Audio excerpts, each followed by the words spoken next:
My wife disconnected my 65-year-old mom's hospital alarm. I don't want mother-in-law, she said. Nurses found her flatlined 20 minutes later. Made sure she paid for it. Look, I'm not the kind of guy who cries at movies or gets all emotional when a commercial shows a puppy reuniting with its owner. But when my mom hit the ground like a sack of potatoes in her backyard, I'm pretty sure my soul left my body for a solid 10 seconds. Grace Thompson, my mom. The woman who once fought off a raccoon with nothing but a broom and her signature death glare, was lying there in the dirt, her watering can still spraying the hydrangeas like nothing had happened. For a split second, I thought maybe she'd just tripped over her own stubbornness, which honestly wouldn't have surprised anyone who knew her. The woman was 65 going on immortal, the type who'd argue with the Grim Reaper and win on a technicality. But this wasn't a trip. This wasn't her being dramatic because I forgot to call her back last Tuesday. This was real, and it was terrifying in that way that makes your stomach feel like it's trying to escape through your throat. I called 911 so fast I'm pretty sure I broke some kind of speed dialing record, and while I waited for the ambulance, I just sat there in the grass next to her, holding her hand and trying not to lose my mind. She came to after a minute or so, groggy and confused, asking me why I looked like I'd seen a ghost. "Mom," I said, "you just collapsed. We're going to the hospital." She rolled her eyes, actually rolled her eyes while lying in the dirt, and muttered something about me being overdramatic. Classic Grace Thompson. The woman could be on death's doorstep and still find time to roast me. The hospital was a blur of white walls, fluorescent lights that could give anyone a migraine, and that weird antiseptic smell that makes you feel like you're trapped in a science experiment. They rushed her into the ER, hooked her up to more machines than a NASA control room, and told me to wait. So I waited, and waited, and stress ate 3 bags of vending machine chips that tasted like cardboard and regret. Finally, Dr. Patel came out, looking like someone who'd just finished delivering bad news to at least 5 other families that day. He was a small guy with kind eyes and the sort of calm demeanor that probably kept him from losing it when patients asked him to Google their symptoms. "Mr. Thompson," he said, and I immediately knew I wasn't going to like whatever came next. "Doctors never start with your name unless they're about to drop a bomb. Your mother's heart is very weak. We ran several tests, and the results show significant deterioration. She's going to need surgery soon, and even after that, she'll require careful monitoring. This isn't something we can ignore or put off." I'm pretty sure I stopped breathing for a second. Heart surgery. My mom. The woman who'd survived raising me as a single parent, 3 recessions, 2 knee replacements, and that one time she accidentally ate expired mayonnaise and still made it to her book club meeting. How serious are we talking? I asked, because apparently my brain decided that was the most intelligent question I could muster. Dr. Patel didn't sugarcoat it. Very serious. Without intervention, her prognosis isn't good. But with surgery and proper care, she has a strong chance of recovery. Your mother's tough? I can tell. That'll work in her favor. He gave me a small, reassuring smile, the kind doctors probably practice in medical school, and then left me standing there trying to process the fact that my mom's heart was giving out. I called Miranda immediately. My wife. The love of my life. The woman who'd promised to stick with me through thick and thin, sickness and health. All that wedding vow stuff people say, but don't always mean. She answered on the 4th ring, which should have been my first clue that this conversation wasn't going to go well. "Hey babe," I said, my voice shaking a little because I was still in shock. "Mom collapsed. We're at the hospital. It's her heart. She needs surgery." Silence. Then I heard it, the unmistakable sound of TikTok in the background. You know that annoying audio that goes viral every other week? Yeah, that one. "Miranda, are you listening?" I asked, feeling my blood pressure rising. Yeah, I'm listening," she said, but her tone suggested otherwise. "That sucks. Is she okay?" "She needs heart surgery, Miranda. This could be serious." Another pause. More TikTok sounds. I wanted to reach through the phone and throw her device into the nearest body of water. "Look, babe, I'm really sorry, but hospitals freak me out. Like, seriously freak me out. All those beeping machines and sick people and weird smells. I can't do it. And besides," she added, and here's where it got fun, "your mom's never really liked me anyway, so I doubt she'd want me there." I should have been surprised, but honestly, I wasn't. Miranda and my mom had been locked in a Cold War since the day they met.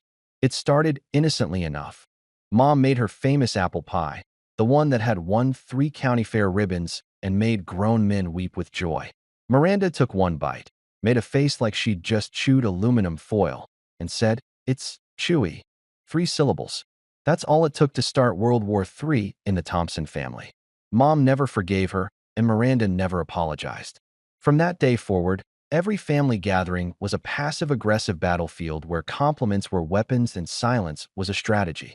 Mom thought Miranda was spoiled, lazy, and allergic to anything resembling hard work. Miranda thought Mom was overbearing, judgmental, and stuck in the past. I thought therapy might help. Turns out, I was the only one delusional enough to believe that. "This isn't about you two not getting along," I said, trying to keep my voice steady. "This is about my mom possibly dying. Can you just, I don't know, put aside your issues for 5 minutes?" She sighed like I'd just asked her to climb Mount Everest in heels. "Fine, I'll come by later, but I'm not staying long." She hung up before I could respond, and I stood there in the hospital hallway, phone in hand, wondering how I'd ended up marrying someone who treated my mother's life-threatening medical emergency like an inconvenience. But there wasn't time to dwell on it.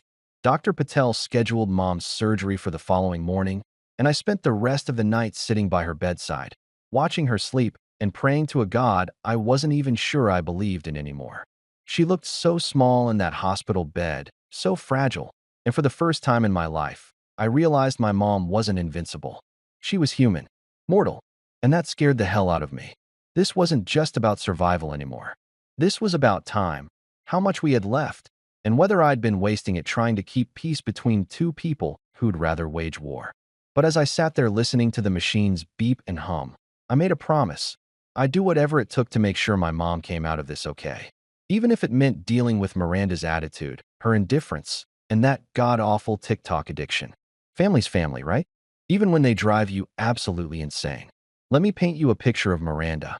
My wife could win an Olympic gold medal in pettiness, and I'm talking the kind of performance that would make the judges weep and give her a perfect 10 across the board.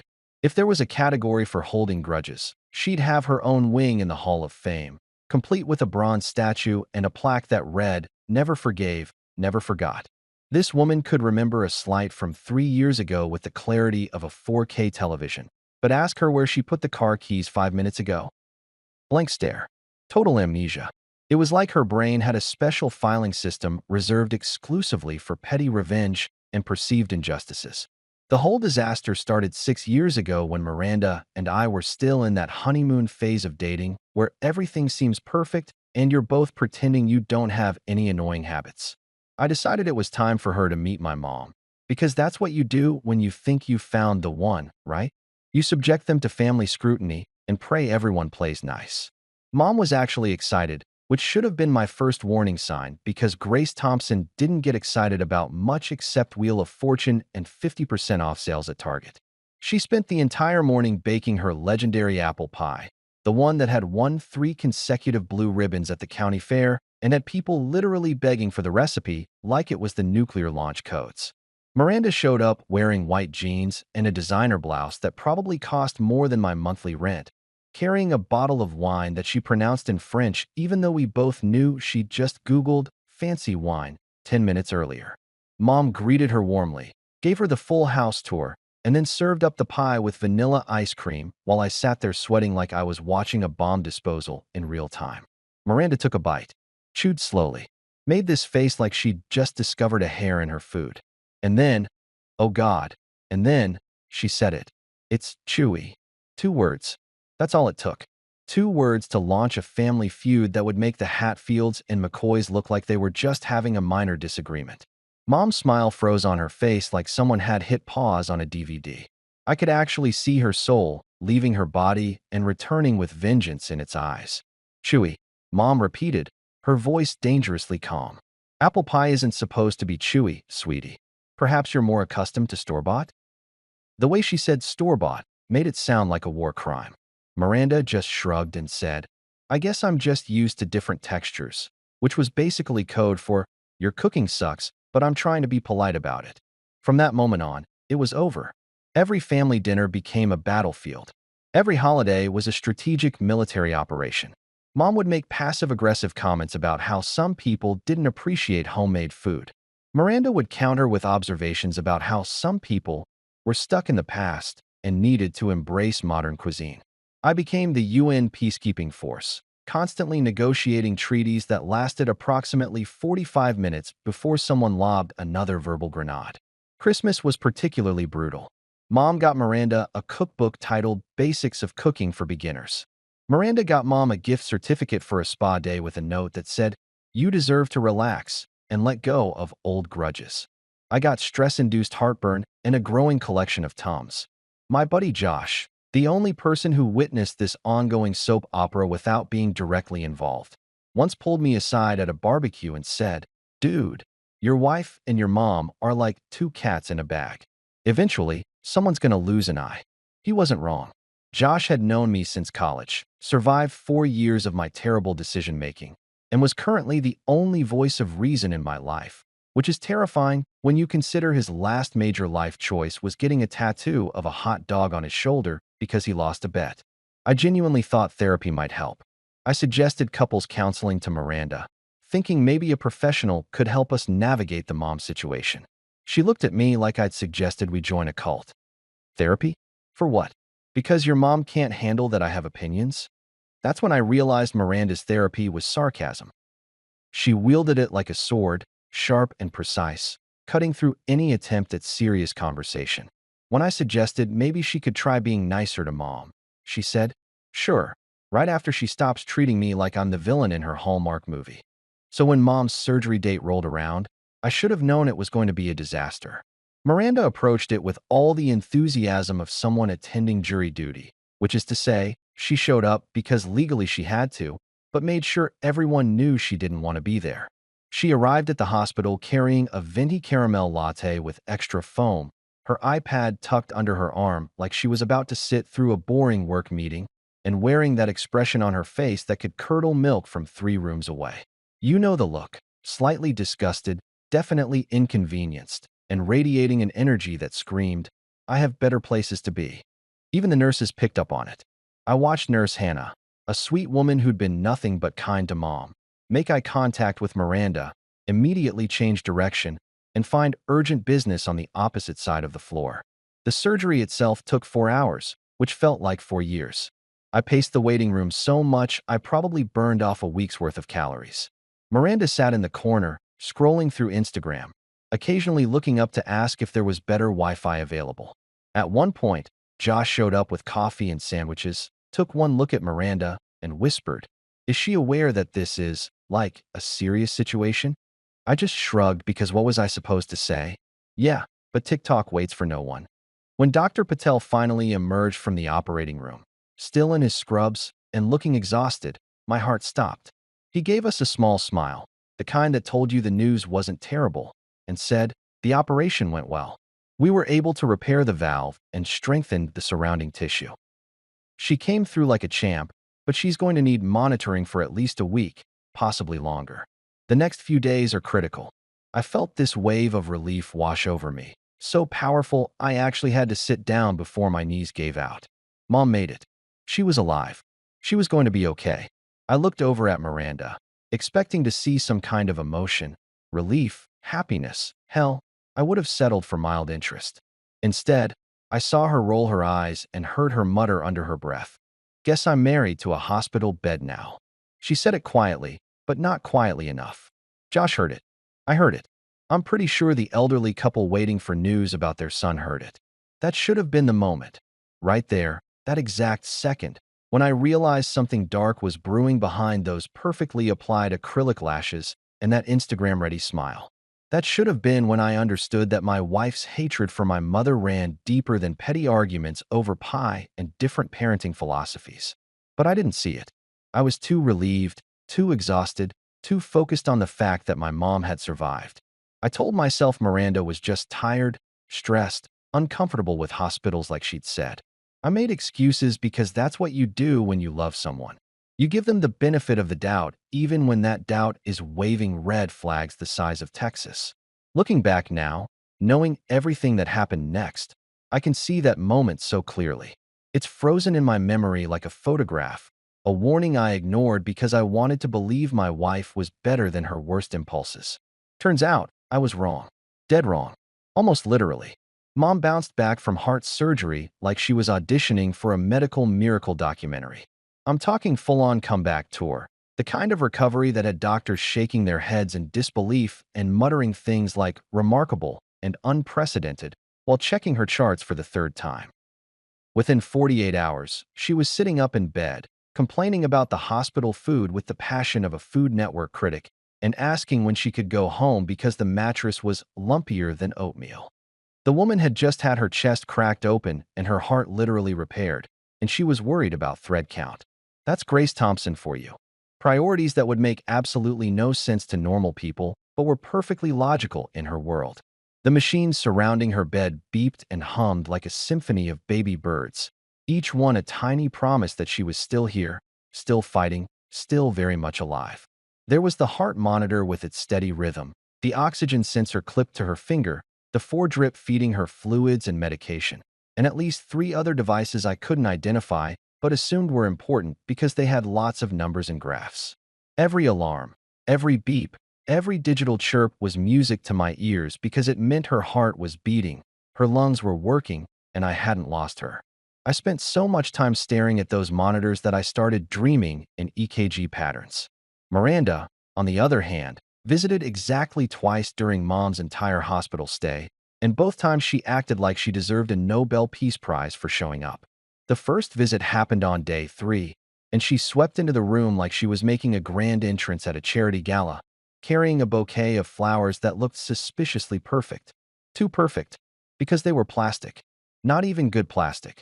We're talking dollar store quality, the kind that screamed, "I stopped at a gas station on the way here." When I pointed this out, Miranda looked at me like I'd just insulted her ancestors and said, "They last longer.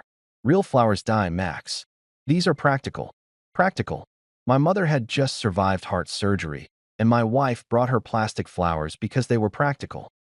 Mom looked at those flowers, looked at Miranda, and said with a smile that could have cut glass, "How thoughtful. Just like the real thing, except without any of the effort or beauty." I watched Miranda's jaw tighten, saw that little vein in her temple start to throb, and knew we were approximately 30 seconds away from an incident. I quickly changed the subject to something neutral like hospital food, but the damage was done. Miranda stayed for exactly 17 minutes. Yes, I counted, before claiming she had a very important work call and disappearing faster than my paycheck on rent day. The second visit was somehow worse. Miranda showed up with a fruit basket that looked like it had been attacked by a bear, half the grapes were missing, and there was a gift card to Olive Garden tucked inside like an afterthought. "For when you get out," she said to Mom, her smile so fake it could have been CGI. Mom, who was now fully in her element and feeling stronger, just nodded and said, "How generous.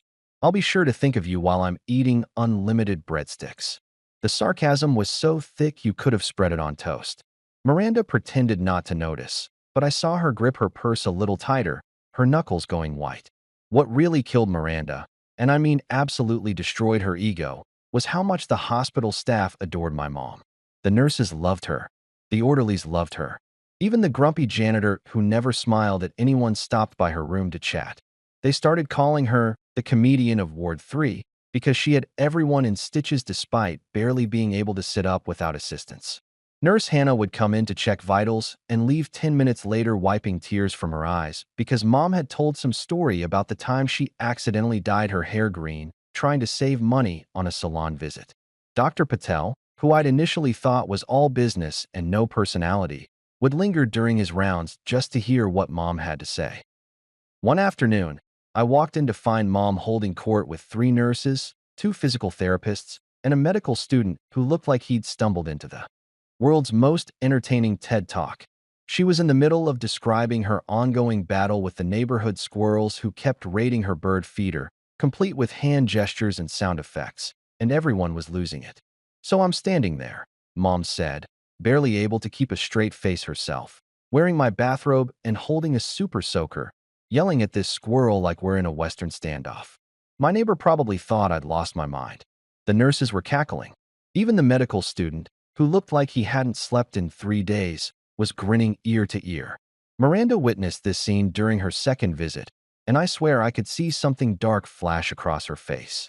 It wasn't just annoyance or frustration, it was pure, undiluted jealousy. My wife, who spent half her life curating the perfect Instagram feed and crafting witty tweets for maximum engagement, couldn't stand that my 65-year-old mother in a hospital gown was getting more attention than her. She stood in the doorway, watching this display of genuine human connection and warmth, and I could practically hear her internal monologue screaming, "Why doesn't anyone think I'm this interesting?" Josh picked up on it immediately. My best friend had stopped by with magazines and contraband snacks, because hospital food is basically a war crime. When Miranda made her grand exit after visit number 2, he watched her leave, turned to me, and said in a low voice, "Dude, your wife looks like she's planning a coup. I'm talking full-on hostile takeover, Game of Thrones level scheming." I laughed because that's what you do when your best friend makes a ridiculous observation, but the laugh felt hollow even to me. Josh wasn't usually wrong about people. The man had a sixth sense for drama, probably from growing up with 4 sisters who treated every family dinner like an episode of Survivor. "You're being paranoid," I told him, but even as I said it, I wasn't entirely convinced. There was something in the way Miranda looked at my mom, something in the tightness of her smile and the coldness of her eyes that made me uncomfortable. But I pushed it down, buried it under layers of denial and optimism, because acknowledging it meant acknowledging that maybe my marriage wasn't as solid as I'd convinced myself it was. The rest of that week passed in a blur of medical updates, physical therapy sessions, and small victories.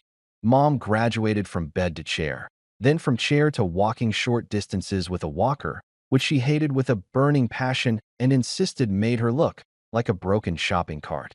The doctors were thrilled with her progress. Dr. Patel said she was recovering faster than most patients half her age, which made Mom puff up with pride like she'd just won an award. "Good genes and stubbornness," she told him. "That's the secret." Miranda's visits became even less frequent. She'd text me excuses. Work was busy. She had a migraine. Traffic was terrible. Her horoscope said it wasn't a good day for hospital visits. That last one might have been a joke, but honestly, with Miranda, it was hard to tell. I stopped asking her to come, stopped expecting her to show up, and started accepting that I was basically doing this alone. Josh filled in the gaps, bringing coffee and moral support, making Mom laugh with stories about his disastrous attempts at online dating. "I matched with someone who turned out to be my cousin," he told her one afternoon, and Mom laughed so hard she triggered one of the monitors, sending a nurse running in to check on her. Looking back now, I can see all the warning signs lined up like dominoes, just waiting for someone to knock over the first one. Miranda's increasing absence, her barely concealed resentment, the way she looked at those machines like they were personal enemies. But in the moment, I was too focused on Mom's recovery, too relieved that she was getting better, too exhausted from sleeping in uncomfortable hospital chairs and living off vending machine food. I didn't see the storm brewing. I didn't realize that my wife's jealousy and pettiness were about to escalate into something dangerous, something that would almost cost my mother her life and would definitely cost Miranda her freedom. I was just trying to get through each day, watching those monitors beep their reassuring rhythm, completely oblivious to the fact that those same machines would soon become weapons in a battle I didn't even know we were fighting. Room 304 became a war zone. And I'm not talking about the fun kind of war where you throw water balloons and everyone laughs afterward. This was psychological warfare, the kind that would make CIA interrogators take notes and nod with professional respect. Every single visit turned into a carefully choreographed dance of passive aggression, fake smiles, and comments so loaded with subtext they could have sunk the Titanic. Mom would be lying there, hooked up to her army of beeping machines, looking innocent as a lamb, while Miranda would walk in radiating the kind of energy that made plants wilt and small children cry. I was stuck in the middle, playing referee in a match where both players were fighting dirty and the rulebook had been thrown out the window somewhere around the second day. It always started the same way.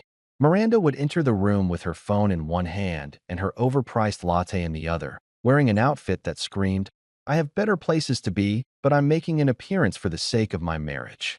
Mom would look up from whatever magazine Nurse Hannah had brought her, usually something about gardening or home renovation, and the temperature in the room would drop about 15 degrees. You could have aged beef in there. Miranda, Mom would say, her voice dripping with the kind of sweetness that tasted like artificial sweetener. How nice of you to stop by. I know how busy you must be with all your activities. The way she said activities made it sound like Miranda spent her days robbing banks or running an underground fighting ring. Miranda would smile that smile, the one that didn't reach her eyes and looked like it physically hurt to maintain. Grace, you look so much better today. Almost like a real person. Oh yeah, she went there. She actually said that to a woman recovering from major heart surgery. I jumped in before Mom could respond with something that would require security, redirecting the conversation to something safe like hospital food or the weather or literally anything else that wouldn't result in bloodshed. But the real entertainment came when Mom would make requests. She had this gift for asking for things that she knew would irritate Miranda, like she'd spent her entire recovery planning psychological operations. Miranda, did you bring my reading glasses? Mom asked one afternoon, her voice innocent as a Disney princess. The ones in the green case? I mentioned them yesterday. Miranda's eye twitched, just slightly, but I caught it. And she responded with that customer service voice people use when they're imagining violence but can't act on it. Oh, I forgot. But I did bring your favorite TV remote from home. She held up the remote with a flourish, like she'd just solved world hunger. The problem? There was no TV in the hospital room. The remote was completely useless, about as helpful as a screen door on a submarine. Mom stared at it, then at Miranda, then back at the remote. How thoughtful, she said slowly. I'll be sure to use this to change the channel on my imagination. I had to leave the room and laugh into my hands in the hallway because it was either that or scream. Josh found me out there losing it and just shook his head. Your family is a sitcom, dude. Like an actual sitcom. I'm talking primetime television gold. The nurses started to notice the tension too. Nurse Hannah, bless her heart, tried to maintain professionalism, but even she couldn't hide the look she'd give when Miranda showed up. Once, I caught her physically steering another nurse away from the room when Miranda was visiting, whispering something that made the other nurse's eyes go wide. The hospital staff had basically formed a protective barrier around my mom, treating her like she was their favorite patient, which she was, and treating Miranda like she was a potential biohazard that needed to be handled with extreme caution. The situation reached peak absurdity when Dr. Patel pulled me aside one afternoon. He had that look doctors get when they're about to tell you something uncomfortable but necessary, like when they're about to recommend a colonoscopy or inform you that your insurance doesn't cover anything useful. We stepped into a small consultation room, and he closed the door with the kind of care that told me this was serious. Mr. Thompson, he started, adjusting his glasses in that way people do when they're buying time to figure out how to phrase something delicate. I need to ask you something about your wife. My stomach immediately dropped into my shoes. Nothing good ever started with, I need to ask you something about your wife. That's universal code for your spouse is doing something weird and we're concerned. Dr. Patel continued. She's been asking the nurses a lot of questions about the machines. Very specific questions about how they work, what triggers the alarms, what happens if they malfunction. At first, we thought she was just curious, trying to understand her mother-in-law's care. But he trailed off, clearly uncomfortable. But what? I asked, though part of me didn't want to know the answer. But the questions are getting more technical. She wanted to know about alarm protocols, response times, whether the machines can be silenced, how long it takes for staff to notice if something goes wrong. He paused, studying my face. Is your wife a medical professional? Does she work in healthcare? I actually laughed, which probably wasn't the appropriate response, but the idea of Miranda working in healthcare was so absurd it bordered on comedy. She works in marketing, I said. Social media marketing. The closest she gets to medical care is posting about her vitamin supplements on Instagram. Dr. Patel nodded slowly, and I swear I saw something click in his expression, like a puzzle piece sliding into place. Ah, he said, in that tone that meant, that explains absolutely everything and also nothing at all. He didn't elaborate, but I could read between the lines. He thought Miranda was weird, possibly concerning, and definitely someone to keep an eye on. Join the club, document. The membership fees are paid in stress and confusion. Things got worse at home. Miranda had stopped even pretending to care about Mom's recovery. She'd come home from her brief hospital visits and immediately launch into complaints like she'd just returned from war. Your mother treated me like an outsider again, she'd say. pouring herself a glass of wine that was definitely more than the recommended serving size. She acts like I'm the enemy. She's in recovery, Miranda. I'd respond, trying to keep my voice level even though I wanted to scream. She just had major surgery. She's not on a reality show. She's not performing for cameras. She's literally fighting to stay alive. Miranda would roll her eyes so hard I worried they'd get stuck that way. Maybe if she wasn't so dramatic, she wouldn't need all those beeping machines. She said it casually, like she was commenting on the weather or discussing what to have for dinner. At the time, I thought she was just being sarcastic, venting her frustration in that sharp-tongued way she had. I didn't realize she meant it literally. I didn't understand that she was actually bothered by the machines themselves, that she saw them as obstacles rather than lifelines.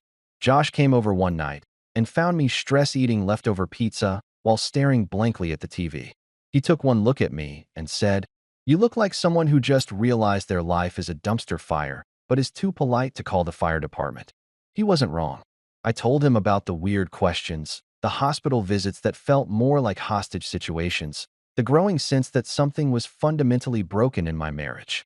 "Dude," Josh said, sitting down next to me and stealing a slice of pizza, "I've been trying to tell you.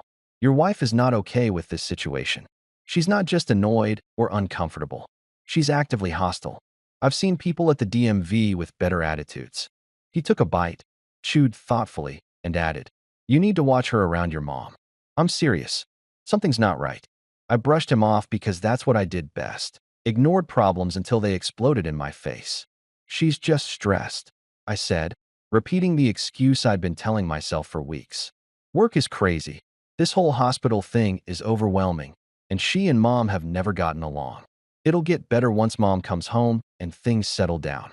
Josh gave me this look, the kind of look that said, "You're an idiot and I love you, but you're still an idiot," and changed the subject. But his words stuck with me, bouncing around my brain like a pinball every time I visited the hospital and saw Miranda's face when those machines beeped. Every time she flinched at an alarm or asked another question about protocols. Every time she looked at my mom with something that went beyond dislike and ventured into territory I didn't want to acknowledge. The beeping continued, steady and reassuring, a metronome counting down the days until mom could go home. The machines kept her alive, kept her stable, gave us all peace of mind. Or at least, they gave me peace of mind. For Miranda, those machines were something else entirely. Something that stood between her and whatever dark thought had taken root in her mind. I just didn't know it yet. I was too busy playing peacekeeper, too exhausted from hospital visits and family drama, too invested in believing my wife was capable of basic human decency. Turns out, I was wrong about a lot of things. And that mistake almost cost my mother everything. Tuesday, that's the day that changed everything. Not Monday, which would have been poetic in a case of the Mondays kind of way, and not Friday, which at least would have had the decency to ruin my weekend. No, it was a Tuesday, the most boring, middle of the week, nothing special kind of day, the kind of day when you least expect your entire world to explode like a piñata filled with trauma and regret. If I'd known what was coming, I would have just stayed in bed and let the universe handle its chaos without my participation. Mom was doing great. Like, legitimately, no sarcasm needed great. Dr. Patel had done his evening rounds and given us the kind of update that makes you want to hug strangers and tip your waitress extra. "Her vitals are excellent," he'd said, checking her chart with the satisfaction of a mechanic who'd just fixed a classic car. "Heart rate is steady. Oxygen levels are perfect, and she's responding to medication beautifully. Just keep an eye on her tonight. But honestly, she's in the best shape she's been in since the surgery." He gave me a reassuring pat on the shoulder, the kind that said, "You can relax now," and headed off to deal with whatever other medical dramas were unfolding in other rooms. I'd been at the hospital for basically 14 hours straight, surviving on vending machine coffee that tasted like it had been brewed through an old sock and whatever sad sandwiches the cafeteria was passing off as food. My back hurt from the torture device they called a visitor's chair, my eyes felt like they'd been sandpapered, and I was pretty sure I'd developed a permanent hunch from leaning over to check monitors every 5 minutes. I needed a break. Just a quick one. 20 minutes to stretch my legs, get some real coffee from the decent place down the street, and remember what fresh air felt like. Miranda had shown up around 7 that evening. which was surprising enough that I almost checked the calendar to make sure I hadn't entered an alternate dimension. She walked in wearing yoga pants and an oversized hoodie, which for her was basically the equivalent of showing up in pajamas, a clear sign she hadn't bothered to try. "I was in the neighborhood," she said, which was obviously a lie because we lived nowhere near the hospital, and she had no reason to be in this part of town unless she was intentionally coming to visit. But I wasn't about to look a gift horse in the mouth. She was here, and that meant I could take a break without abandoning my mom completely. "I need to run down the street and grab a real coffee," I told her, already pulling on my jacket because if I didn't leave immediately, I might actually collapse from exhaustion. 20 minutes, tops. Just sit with her, okay? She's stable, the monitors are all good, and the nurses are right outside if anything happens. You literally just have to exist in this room for 20 minutes. Miranda looked at me like I'd just asked her to perform open-heart surgery herself. She sighed, this deep, dramatic sigh that suggested I was asking her to climb Mount Everest barefoot while carrying a refrigerator. "Fine," she said, dropping into the chair I'd been occupying and immediately pulling out her phone. "But if she starts another monologue about you being her favorite child, I'm unplugging myself." She laughed at her own joke, and I chuckled too, because it was funny in that dark humor way Miranda specialized in. Oh, the irony. Oh, the absolutely devastating, soul-crushing irony of that statement. If only I'd known she meant it way more literally than I could have possibly imagined. I left. I actually left my mother alone with Miranda, trusting that my wife could handle sitting in a chair and breathing for 20 minutes without causing an international incident. The coffee shop was a 5-minute walk, and I took my time getting there, enjoying the cool evening air and the feeling of being outside fluorescent-lit hospital walls. I ordered a large dark roast, added way too much sugar because I'd earned it, and stood outside for a minute just savoring the taste of coffee that didn't come from a vending machine that probably hadn't been cleaned since the Clinton administration. 15 minutes. That's how long I was gone. 15 minutes of peace, of normalcy, of pretending my life wasn't a complicated mess of family drama and medical emergencies. I was walking back, coffee in hand, thinking about how mom would probably be discharged in a few days and we could start getting back to whatever passed for normal in the Thompson family, when my phone rang. Unknown number. I almost didn't answer it because unknown numbers are usually either telemarketers or that car warranty scam that won't leave anyone alone, but something made me pick up. Call it instinct, call it paranoia, call it whatever you want. I answered. "Mr. Thompson?" The voice was urgent, professional, and immediately sent every alarm bell in my body ringing like a fire station at full alert. "This is Nurse Hannah. We need you back immediately. It's your mother." I don't remember running. I don't remember dropping my coffee or nearly getting hit by a car crossing the street or bursting through the hospital doors like I was auditioning for an action movie. My brain just skipped all of that and jumped straight to me standing in the doorway of room 304, my lungs burning and my heart trying to escape through my throat, staring at a scene that would haunt my nightmares for months afterward. Mom was flatlined. The heart monitor that had been beeping its steady, reassuring rhythm for days was now showing a flat line. That terrible, awful, soul-destroying flat line that you see in movies and never think you'll see in real life. The machines that had been singing their chorus of beeps and hums were silent. Too silent. The kind of silence that screams louder than any alarm ever could. Nurses were everywhere, moving with controlled chaos, shouting medical terminology I didn't understand. Someone was doing chest compressions on my mother, pushing down on her chest with rhythmic force while another nurse prepared a defibrillator. "Clear," someone shouted, and my mom's body jerked with the shock of electricity, and the line stayed flat. I couldn't move. I couldn't breathe. I couldn't do anything except stand there watching them fight to bring my mother back from whatever edge she'd fallen off. This wasn't supposed to happen. Dr. Patel had said she was stable. He'd said she was doing great. He'd said all I had to do was keep an eye on her, and I'd left, and now she was dying, and I couldn't process any of it. My brain had basically blue-screened, showing nothing but static and error messages. Then I saw it. Through the chaos of nurses and equipment and desperate medical intervention, I saw something on the floor near the side of the bed. A cable, just lying there, disconnected, like someone had casually unplugged a lamp. "Why isn't the alarm ringing?" Dr. Patel's voice cut through the chaos as he rushed into the room, immediately taking charge of the situation. The cardiac alarm should have alerted us immediately. It's been disconnected. Nurse Hannah shouted back, her hands moving quickly to reconnect wires and check other equipment. The monitoring system wasn't transmitting to the nursing station. Disconnected. The word hit me like a freight train loaded with bricks and bad news. I turned, my body moving on autopilot, my eyes searching the room until they landed on Miranda. She was still sitting in the chair, pressed back against the wall now, her phone clutched in her hands, her eyes wide like she'd just witnessed something unexpected. Not guilty, not panicked, just surprised, like she'd been watching a TV show and hadn't expected that plot twist. "What did you do?" My voice came out strangled, barely recognizable as my own. "Miranda, what did you do?" She blinked at me, confusion crossing her face like she genuinely didn't understand why I was upset. "What?" "Nothing. I was just sitting here." The alarm was disconnected. I was yelling now, not caring who heard me or what kind of scene I was making. The alarm that keeps her alive was disconnected. How did that happen? Miranda stood up, defensive now, her jaw setting in that stubborn way it did when she felt attacked. "It was making too much noise, okay? It kept beeping and beeping, and I have anxiety, Max. You know I have anxiety. I just pressed a button to make it stop. It was driving me crazy." The room spun. The world tilted on its axis. She pressed a button.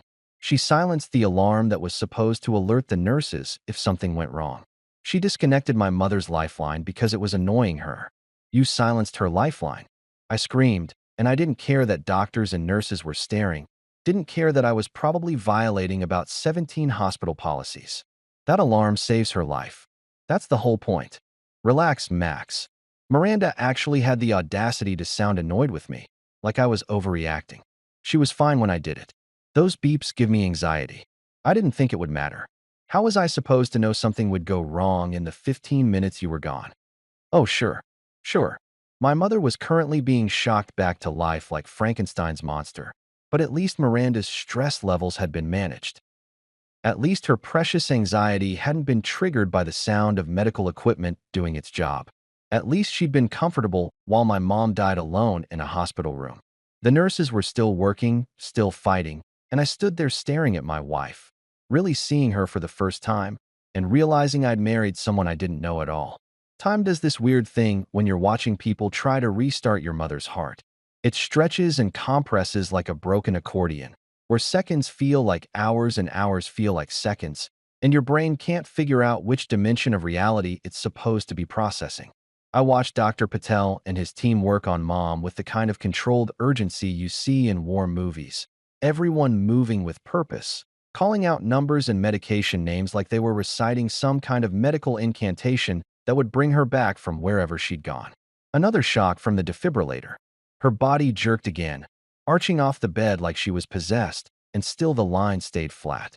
That horrible, monotone beep of nothing, of absence, of game over. My legs gave out, and I hit the wall, sliding down until I was sitting on the floor with my knees pulled up to my chest, watching through the forest of moving bodies and medical equipment. Nurse Hannah was counting compressions, her voice steady despite the sweat on her forehead. 1, 2, 3, 4. Someone else was squeezing an oxygen bag attached to a mask over Mom's face. Dr. Patel was calling for epinephrine, his hands already reaching for the syringe a nurse was preparing. This was really happening. This wasn't a nightmare I could wake up from or a bad daydream I could snap out of. My mother was actually dying, and it was because my wife couldn't handle the sound of a beeping machine. I looked at Miranda again, still standing there against the opposite wall, and something inside me just snapped. Not like a twig breaking, more like a dam bursting, all the frustration and denial and forced optimism from the past week exploding outward in one catastrophic flood. "You killed her," I said, my voice low and dangerous in a way I didn't recognize. "You actually killed her because a beeping noise annoyed you." "She's not dead," Miranda shot back, but her voice wavered, and I could see her starting to realize that maybe, just maybe, she'd screwed up on a cosmic level. "They're working on her. She's going to be fine. You're being dramatic." Dramatic? I couldn't believe what I was hearing. I literally could not process the words coming out of her mouth. "My mother is getting CPR because you unplugged the one thing keeping her monitored. There's nothing dramatic about this. This is real. This is actually happening." Dr. Patel shouted something I didn't catch, and suddenly the flat line jumped. A blip, then another, then the most beautiful sound I've ever heard in my entire life. That steady beep of a heartbeat. Irregular at first, stuttering like an old engine trying to start. But there, she was there. The team didn't celebrate, didn't high-five or congratulate each other. They just kept working, stabilizing her, checking vitals, adjusting medication, making sure that heartbeat stayed. Professional to the core, even while my entire soul was doing backflips of relief so intense I thought I might throw up.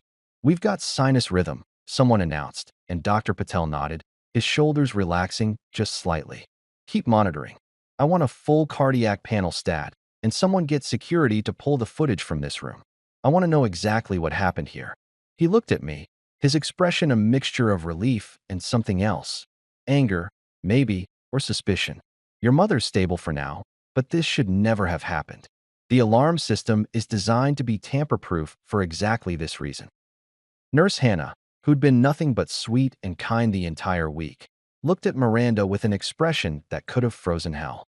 "The alarm didn't just disconnect itself," she said, her voice cold. "Someone manually disabled it.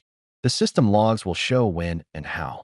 She moved to check the equipment, running her hands over cables and buttons with the expertise of someone who knew exactly what she was looking for. When she found it, she held up a small connector, dangling from her fingers like evidence at a crime scene. This was deliberately unplugged. You have to physically pull it out. It doesn't just fall. Miranda's face went pale, that Instagram filter-perfect complexion suddenly looking waxwork and artificial under the harsh hospital lights. I I didn't know," she stammered, and I could see her trying to construct a defense in real time, her brain working overtime to find an explanation that would make this okay. There were so many wires and buttons. I thought I was just turning down the volume. How was I supposed to know which one was important? "They're all labeled," Nurse Hannah said flatly, pointing to the clear labels on every piece of equipment. "Every single connection is marked. And there are warning signs everywhere about not tampering with medical devices. You literally cannot miss them unless you're trying to." The contempt in her voice was so thick you could have used it as mortar. I'd never heard this woman say anything negative about anyone, and now she was looking at my wife like she was something scraped off the bottom of a shoe. Security showed up then, two guys in uniforms who looked like they dealt with this kind of drama on a daily basis and were thoroughly unimpressed by all of it. Dr. Patel pulled them aside and spoke in low tones, occasionally gesturing toward the equipment and then toward Miranda. I watched one of them take notes while the other kept glancing at my wife with the kind of expression that suggested he'd already formed an opinion and it wasn't favorable. They'd want statements, probably. They'd review footage. They'd figure out exactly what happened in this room during those 15 minutes I was gone, getting coffee and thinking everything was fine. Mom started to come around, her eyelids fluttering like butterfly wings. She looked confused, disoriented, scared in a way I'd never seen her before.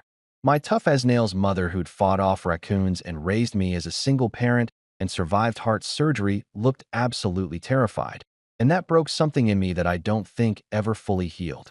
I pushed past the nurses and grabbed her hand, squeezing it gently. "I'm here, Mom.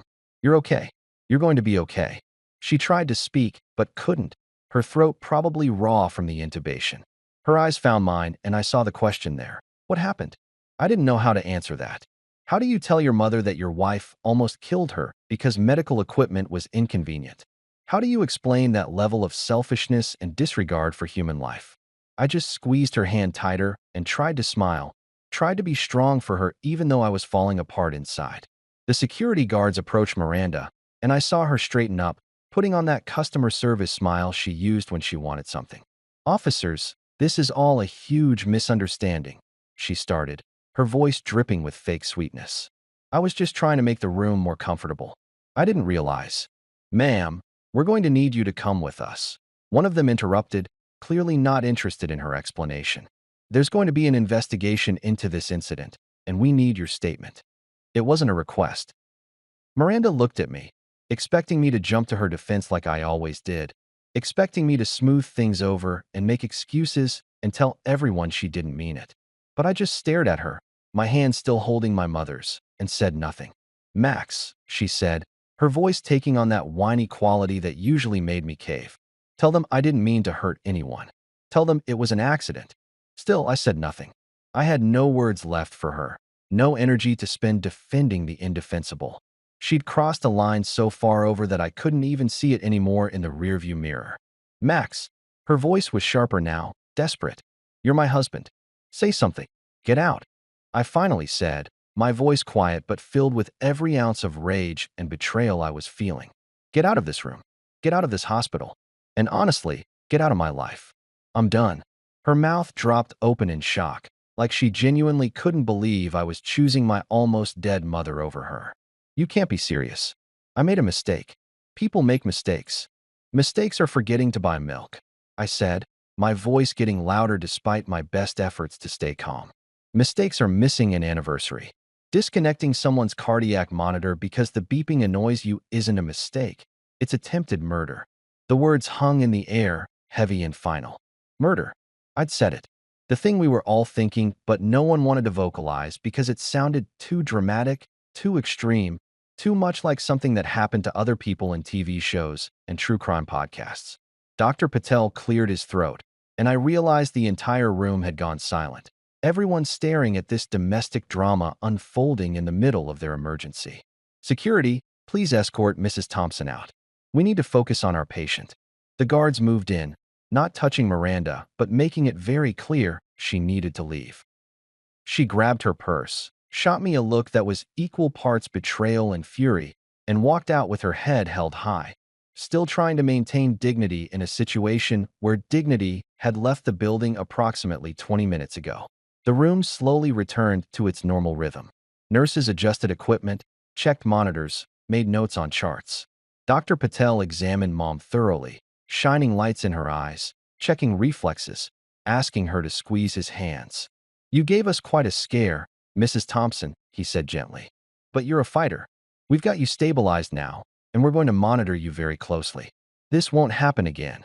Mom managed a weak smile, squeezed my hand back, and I felt tears streaming down my face that I didn't remember starting to cry. Relief, rage, exhaustion, betrayal. Every emotion I'd been bottling up for the past week came pouring out all at once, and I just sat there holding my mother's hand and crying like I was 5 years old again. Nurse Hannah brought me tissues and a glass of water, patted my shoulder with maternal kindness, and whispered, "She's going to be okay. We've got her." But I knew, we all knew, that things were far from okay. My mother had almost died because my wife valued her own comfort over someone else's life. And as I sat there watching those monitors beep their steady, precious rhythm, I realized my marriage was over, my trust was shattered, and nothing would ever be the same again. The hospital treated the incident like a crime scene from CSI, except instead of dramatic lighting and rock music, we got fluorescent bulbs and the constant hum of medical equipment. Within hours, there were people in suits crawling all over room 304, taking photographs, dusting for fingerprints like Miranda might have left evidence of premeditation on the heart monitor, and generally making everyone uncomfortable with their presence. Hospital administration was in full damage control mode, which I understood because patient almost dies due to visitor tampering with equipment is probably not the kind of publicity that brings in positive Yelp reviews. Mom was stable, thank whatever deity was on duty that night, but they'd moved her to the ICU as a precaution, hooking her up to even more monitors than before and stationing a nurse directly outside her room at all times. No more visitors except immediate family, and even I had to show ID and get a special badge that made me look like I was attending the world's most depressing convention. Dr. Patel had essentially locked down the entire situation, and honestly, I was grateful. If Miranda tried to come back, she'd have to get through security, 3 locked doors, and probably a few nurses who looked ready to commit violence on my mother's behalf. The real investigation started the next morning. I'd spent the night in an actual chair this time. The ICU had slightly better furniture, probably because they knew people would be camping out for extended periods, and was running on approximately 0 hours of sleep and too much coffee when Detective Sarah Morrison showed up. She was exactly what you'd picture when you think detective. Sharp suit, sharper eyes, carrying a folder that probably contained my entire life story and definitely contained evidence that was about to ruin Miranda's. She introduced herself with a firm handshake and got right to business, which I appreciated because I was too exhausted for small talk. Mr. Thompson, I need to ask you some questions about last night's incident, she said, pulling up a chair and flipping open her notebook. Walk me through everything that happened from the moment you decided to leave the room. So I did. I told her about being exhausted, needing coffee, trusting my wife for 20 minutes, the phone call from Nurse Hannah, running back to find chaos. She took notes, asked clarifying questions, and maintained this neutral expression that gave nothing away.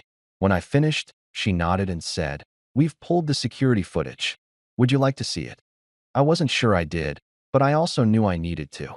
I needed to see exactly what happened in that room.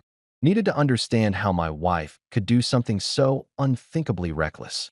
We moved to a small office where they had the footage queued up on a computer screen. Detective Morrison hit play, and I watched my own life turn into a true crime documentary. The timestamp showed 7:18 p.m., 2 minutes after I'd left. Miranda was sitting in the chair, scrolling through her phone with the kind of intense focus most people reserve for actually important tasks. Mom was asleep. The monitors were beeping their normal rhythm. Everything looked peaceful and safe. At 7:19, one of the monitors beeped slightly louder, probably a routine alarm. Nothing serious, the kind of thing that happened a dozen times a day and required no intervention.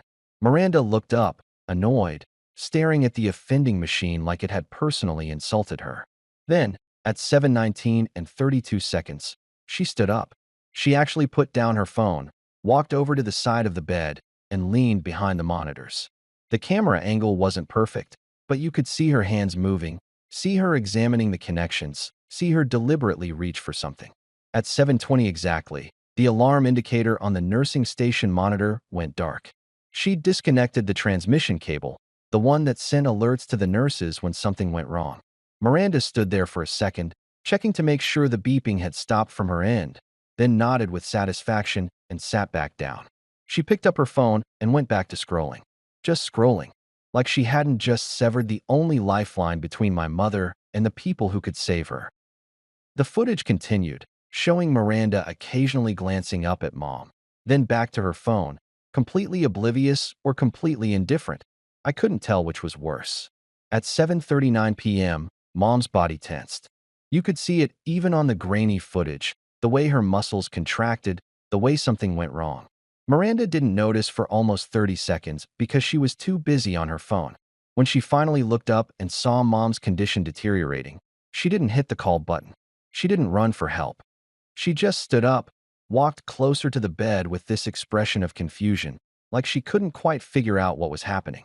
It was Nurse Hannah doing routine rounds who discovered the situation, who saw the disconnected cable and Mom's failing vitals and immediately called the code that saved her life. If Hannah had been even 2 minutes later on her rounds, my mother would be dead.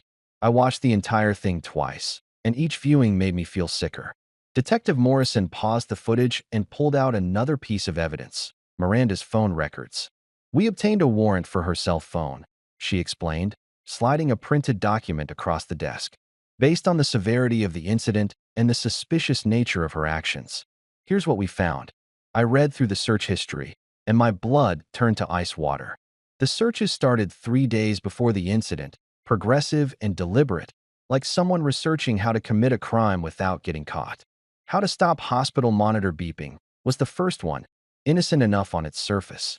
Then, can you silence medical alarms without nurses noticing, and hospital alarm system how it works, and what happens if cardiac monitor disconnected. Each search was more specific, more damning, more evidence that this wasn't just some impulsive moment of annoyance. The last search, conducted at 6:47 p.m. on Tuesday, 30 minutes before I left for coffee, was how long before patient reacts if alarm off. She'd literally researched how long it would take for something bad to happen if she disabled the alarm. My wife had Googled how to commit a felony with hospital equipment and thought she'd get away with it because, why? Because she was smarter than everyone else? Because she didn't think anyone would check? Because she genuinely believed her comfort mattered more than someone's life? "This is premeditated," Detective Morrison said, stating the obvious but needing to say it out loud for the record. She didn't just impulsively press a button. She researched it, planned it, waited for an opportunity, and executed it. That moves this beyond reckless endangerment into much more serious territory. I felt like I was going to throw up. This wasn't the woman I married. Or maybe it was, and I'd just been too blind or too stupid or too desperate to believe and love to see it. What happens now? I asked, my voice barely above a whisper. We're building a case, she said. The DA's office is reviewing everything, and they'll decide what charges to file. Given the evidence, the footage, the search history, the witness statements from hospital staff, I'd say she's looking at reckless endangerment at minimum, possibly attempted manslaughter if the DA wants to push it. She deliberately disabled life-saving equipment after researching the consequences. That's not an accident. Josh showed up around noon with food I couldn't eat and support I desperately needed. I showed him the footage, the search history, everything. He watched in silence, his expression getting darker with each piece of evidence. When I finished, he just sat there for a long moment before saying, "Dude, your wife is actually insane. Like, clinically, certifiably, belongs in a padded room insane. Who does this? Who literally Googles how to kill someone and then tries it?" She didn't try to kill her, I said automatically, then realized how stupid that sounded given the evidence literally displayed on the screen in front of us. "Max," Josh said, turning to look at me with the kind of serious expression he usually reserved for discussing sports or complaining about his dating life. "She researched how to disconnect life-saving equipment, waited until you were gone, disconnected that equipment, and then sat there scrolling TikTok while your mom died. If that nurse hadn't come in for rounds, your mom would be dead, and Miranda would be sitting at home posting about her day like nothing happened. Stop making excuses for her." He was right. Of course he was right. Josh had been right about Miranda from the beginning. From that first barbecue when he'd pulled me aside and said something felt off. I'd ignored him, dismissed his concerns as paranoia, chosen to believe in the fairy tale instead of seeing the red flags that were apparently visible from space. "I married a monster," I said, and saying it out loud made it real in a way that thinking it hadn't. "Yeah," Josh agreed, "but at least you're divorcing one. That's got to count for something." The hospital's legal team got involved next because apparently this incident had opened up a whole can of liability worms. They wanted statements, documentation, assurances that I wasn't going to sue them for letting my homicidal wife have unsupervised access to my mother. I signed so many forms my hand cramped, talked to so many lawyers I started forgetting their names, and generally discovered that almost dying is somehow more paperwork intensive than actually dying would have been. Mom, meanwhile, was recovering again, this time with the kind of monitoring usually reserved for heads of state or people in witness protection. She couldn't talk much yet, but she squeezed my hand and gave me this look that said everything. "I told you so, but I love you anyway, and we'll get through this." Classic Grace Thompson, managing to be right and supportive simultaneously, even while hooked up to more tubes than a science experiment. Detective Morrison called later that evening with an update. "The DA's filing charges tomorrow," she said.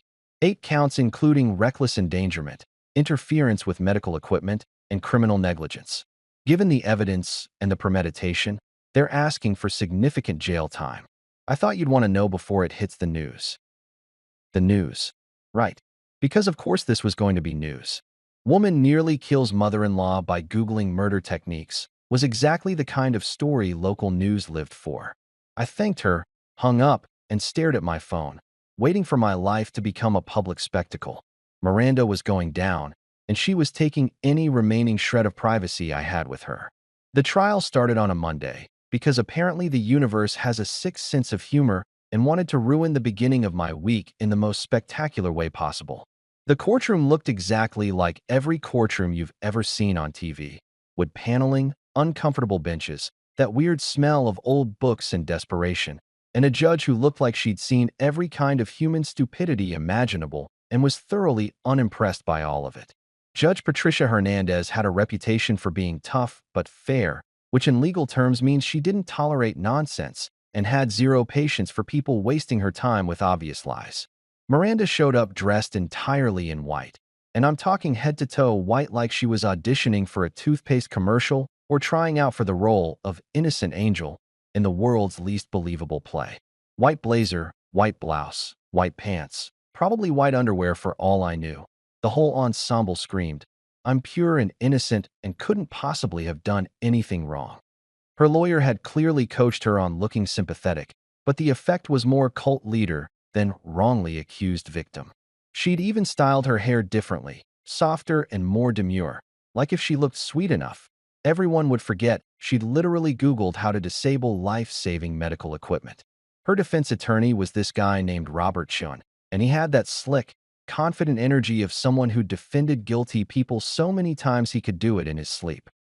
Expensive suit, perfect hair, the kind of voice that probably convinced juries that Up was down and Black was white on a regular basis. He opened with the sympathy card, painting Miranda as this overwhelmed, anxious woman who'd made an innocent mistake in a stressful situation. "Ladies and gentlemen of the jury," he began, gesturing toward Miranda like she was a fragile piece of art. "My client is not a criminal. She's a woman who made an error in judgment, a momentary lapse during an incredibly difficult time. She suffers from severe anxiety, and the hospital environment was triggering for her. She simply tried to reduce a source of stress without realizing the consequences." I wanted to stand up and scream. She Googled it. She literally researched the consequences, but apparently that's frowned upon in courtrooms. So I just sat there grinding my teeth and trying not to spontaneously combust from rage. Josh was next to me in the gallery, providing moral support and occasionally muttering commentary that made me want to laugh despite the circumstances. When Chin finished his opening statement, Josh leaned over and whispered, "Is he serious? She's dressed like a cult leader and he's acting like she's a victim of circumstance. This is wild." Then came the prosecution, led by Assistant District Attorney Karen Liu, and let me tell you, this woman did not come to play. She was maybe 5'3", looked like someone's nice librarian aunt, and had the kind of quiet intensity that suggested she could destroy your entire life while maintaining perfect posture. She stood up, walked to the jury box, and said in this calm, measured voice, "The defense would like you to believe this was an accident, an unfortunate mistake made by a confused, anxious woman. But the evidence tells a very different story. A story of premeditation, research, and deliberate action. A story where someone valued their own comfort over another person's life." She laid it all out like she was teaching a class. The security footage showing Miranda deliberately disconnecting the cable. The phone records showing days of research. The testimony from Dr. Patel and Nurse Hannah about how the equipment was clearly labeled and how disconnecting it required deliberate action. The timeline showing that Miranda had searched how long before patient reacts if alarm off, just 30 minutes before I left the room, proving she knew exactly what she was doing and what would happen. Every piece of evidence was another nail in the coffin, and I watched the jury's expressions shift from neutral to skeptical to outright disgusted. The hospital staff testified first, and they didn't hold back. Nurse Hannah, who'd been so sweet and caring with my mom, turned into a stone-cold professional on the stand, describing in clinical detail exactly what had been disconnected, why it mattered, and how Miranda's actions had directly caused my mother's cardiac arrest. Dr. Patel explained in terms even a kindergartner could understand that the alarm system was the only thing standing between a patient and potential death, and that disconnecting it was like removing someone's parachute mid-skydive and hoping they'd figure out how to fly. When it was my turn to testify, I felt like I was about to pass out. Public speaking has never been my thing. I once had a panic attack giving a presentation in 8th grade, but this was different.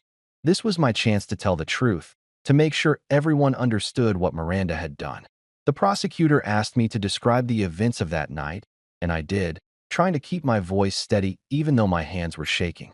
I told them about leaving for coffee, about the phone call, about running back to find my mother flatlined and Miranda standing there scrolling through her phone like nothing was wrong. Then came the cross-examination, and Chun tried his best to make me look unreliable. "Isn't it true that you and your mother have always been extremely close?" he asked, like being close to your parent was somehow suspicious. "And isn't it possible that you're exaggerating your wife's actions because you're angry about your mother's illness?" I looked right at him and said, "My wife researched how to disable medical equipment, disabled that equipment, and my mother almost died as a direct result. Those are facts, not emotions. The security footage doesn't lie. The phone records don't lie. The only person exaggerating anything in this courtroom is you, trying to make attempted murder sound like a whoopsie-daisy moment." Judge Hernandez actually cracked a tiny smile at that, though she quickly covered it. Chun looked flustered, tried a few more questions, then gave up and dismissed me. As I walked back to my seat, I made eye contact with Miranda for the first time since the trial started. She was staring at me with this expression of betrayal, like I was the bad guy in this scenario, like I'd somehow wronged her by telling the truth about what she'd done.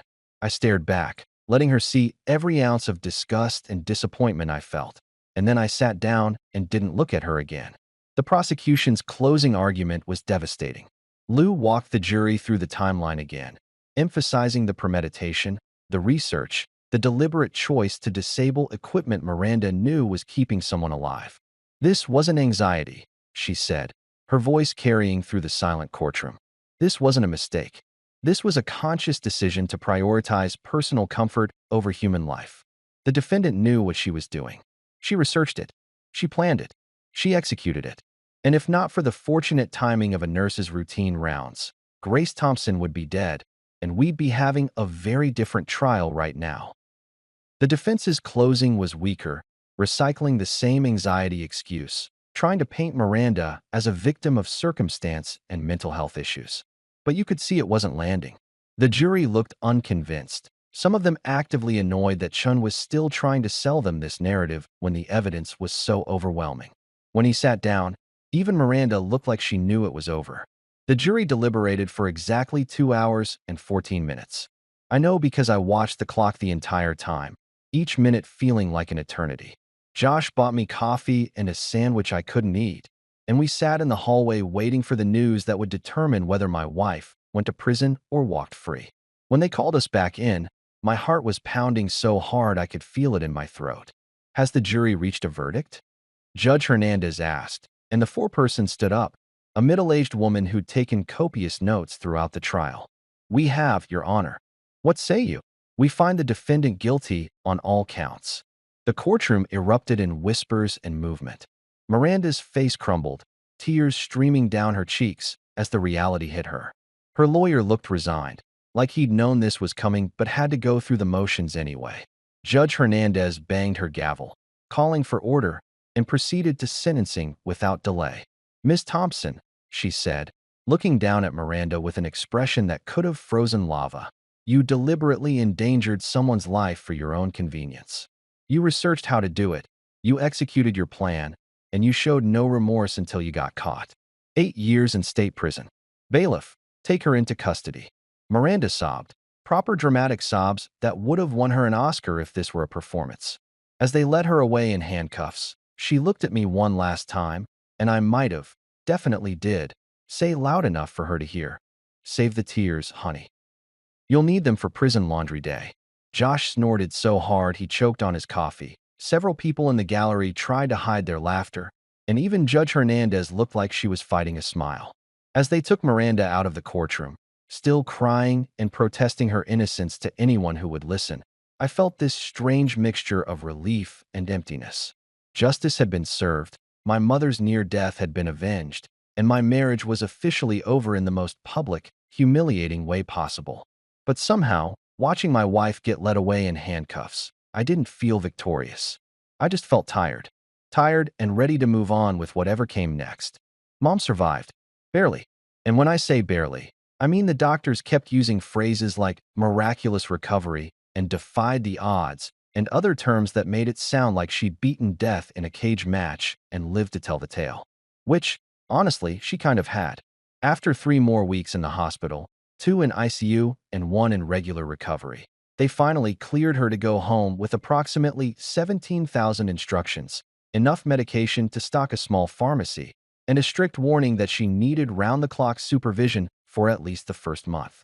Since I was freshly divorced, unemployed from taking so much time off work, and living alone in a 2-bedroom apartment that suddenly felt way too empty, moving Mom in was the obvious solution. The first morning she woke up in my guest room, I heard her shuffling around at 6 a.m., which was both impressive and terrifying given that she'd almost died 3 weeks ago. I rushed in to find her trying to make her bed with the kind of determination that suggested she thought hospital corners were a matter of life and death. Mom, what are you doing? You're supposed to be resting.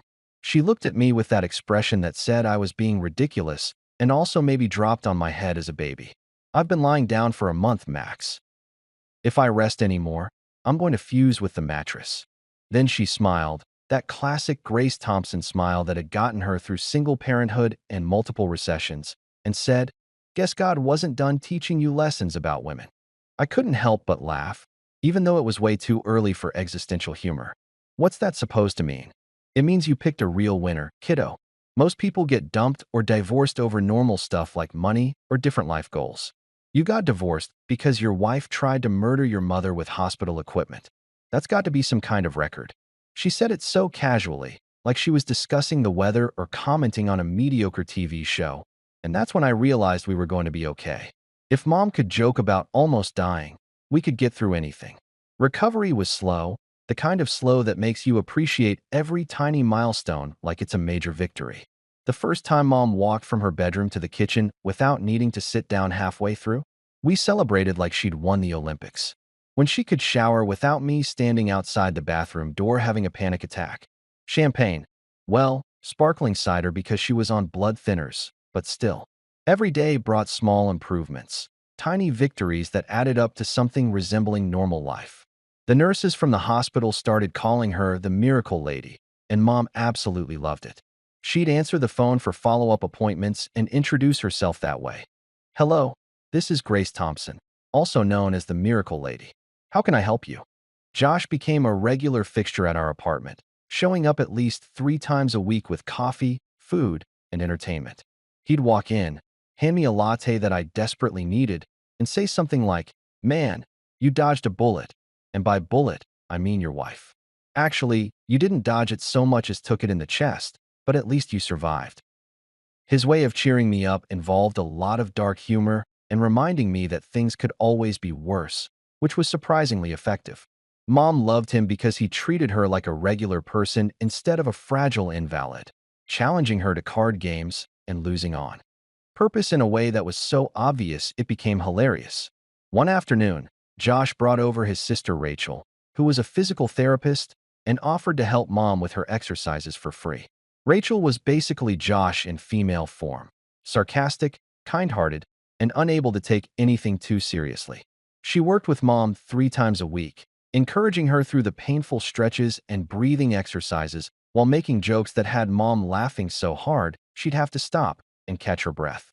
"If you can laugh this hard, your lungs are doing great," Rachel would say, demonstrating some complicated arm movement that was supposed to help with circulation. "Keep this up and you'll outlive all of us out of pure spite." But the whole experience left scars, the invisible kind that don't show up on x-rays or medical charts, but are just as real as any physical wound. I started having nightmares about that night, dreaming that I came back to the hospital too late, that Mom was already gone, that I had to live with the guilt of leaving her alone with Miranda.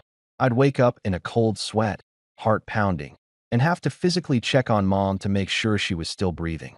After the 4th night in a row of this happening, Mom caught me standing in her doorway at 3 in the morning and said, "You need therapy, kiddo. This isn't healthy." She wasn't wrong. I found a therapist named Dr. Ellen Rodriguez who specialized in trauma and family issues and started going twice a week. At first, it felt weird, sitting in her office with its calming blue walls and strategic box of tissues, talking about my feelings like I was in a Lifetime movie. But Dr. Rodriguez was good, really good. She didn't judge, didn't offer hollow platitudes, just listened and asked questions that made me think about things from different angles. "You're carrying a lot of guilt," she observed during our 3rd session. "Guilt about leaving your mother, guilt about not seeing the warning signs with Miranda, guilt about choosing your wife over your mother's concerns for years. But guilt is just fear wearing a different costume, and fear is what we do with it that matters." Through therapy, I realized that sarcasm was my coping mechanism, and Mom's too. We used humor as a shield against the darkness, as a way to process trauma without drowning in it. When things got too heavy, we'd crack jokes. When the reality of what almost happened threatened to overwhelm us, we'd make fun of it until it seemed absurd instead of terrifying. Dr. Rodriguez called it defensive humor and said it was actually pretty healthy as long as we also dealt with the real emotions underneath. So we did both. We laughed and we cried and we talked about the hard stuff in between the jokes. The hospital called about 2 months into Mom's recovery. It was Dr. Patel, sounding both professional and slightly uncomfortable. Mrs. Thompson, we'd like to use your case in our nurse training program. What happened to you? The equipment tampering, the delayed response time, all of it has revealed some serious gaps in our protocols. We want to make sure it never happens again to anyone else. Would you be comfortable with us including your story in the training materials? Mom didn't even hesitate. Sure, as long as you name the module, How to Spot a Moron in Heels. There was a long pause on the other end of the line, and I could practically hear Dr. Patel trying to figure out if she was serious. I'm joking, doctor. Mostly. But yes, absolutely use my story. If my near-death experience can prevent someone else's actual death, then it wasn't completely pointless. They ended up calling it the Thompson Protocol. New rules about equipment monitoring, stricter visitor policies, mandatory checks on all alarm systems, and immediate investigation of any disconnect.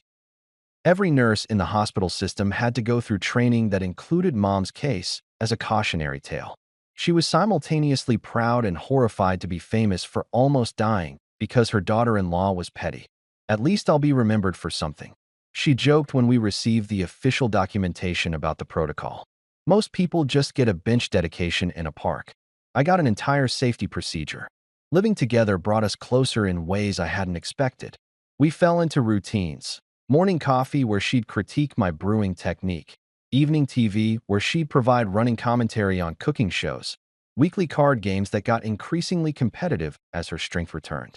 We talked about everything. Her marriage to my dad who died when I was 10, her struggles as a single parent, my terrible judgment in romantic partners, the meaning of life, whether hot dogs counted as sandwiches.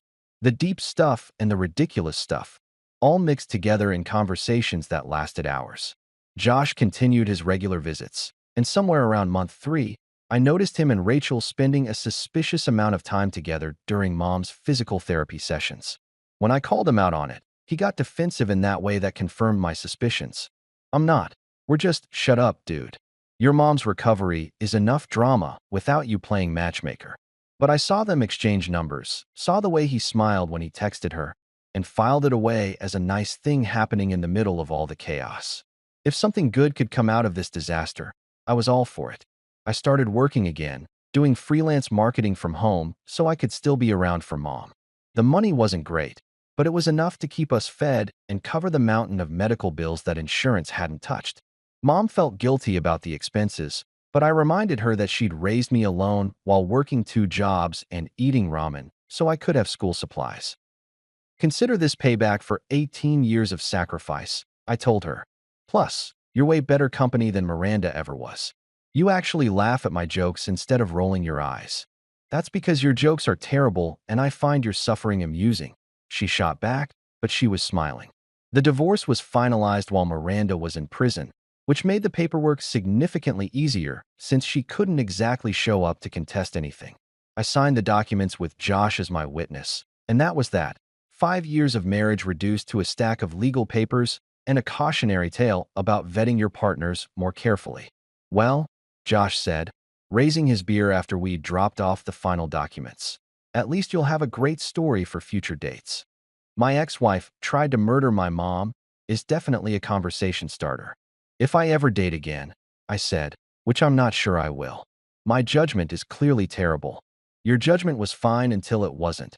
Mom interjected from the couch, where she was working on a crossword puzzle. You loved someone who turned out to be awful. That doesn't make you stupid, it makes you human. Just maybe next time, introduce them to me before you propose. I'll vet them properly. And somehow, despite everything, the trauma, the betrayal, the near-death experience, the trial, the recovery, we laughed. Because that's what we did. We picked up the pieces, made jokes about the sharp edges, and built something new from the wreckage. 1 year later, Mom's garden is back to life and looking better than ever. She's out there every morning, watering her plants and talking to them like they're old friends, which her doctor says is great for her mental health, and I say is proof she's always been a little eccentric. She even planted new roses and named one Miranda, because as she put it, it looks nice from a distance, but has thorns that'll kill you if you're not careful. I can't argue with that logic. I visit the hospital sometimes to drop off cookies for the staff who saved her life. They installed new monitoring systems after what happened. Every alarm disconnect now sends an immediate alert to multiple stations, and visitor access to equipment is basically impossible. They call it Grace's rule, which Mom finds hilarious and slightly embarrassing. I'm famous for almost dying, she says. That's not exactly the legacy I was going for. Miranda still sends letters from prison. I don't open them. The last one I returned to Cinder with a note that said, "Sorry, the heart you tried to kill is still beating." Maybe that was petty, but honestly, I've earned some pettiness after everything. Sometimes people ask if I've forgiven her. I tell them this: forgiveness is overrated. Laughter is cheaper, therapy is healthier, and revenge looks better when your mom's alive to enjoy it. We're doing okay, better than okay, actually. Mom's thriving. I'm healing, and we've both learned that family isn't just about blood. It's about showing up, staying present, and definitely not Googling how to disable medical equipment. Life goes on. Hearts keep beating. Gardens keep growing. And some stories, no matter how dark they get, end with the good guys winning and the bad guys exactly where they belong.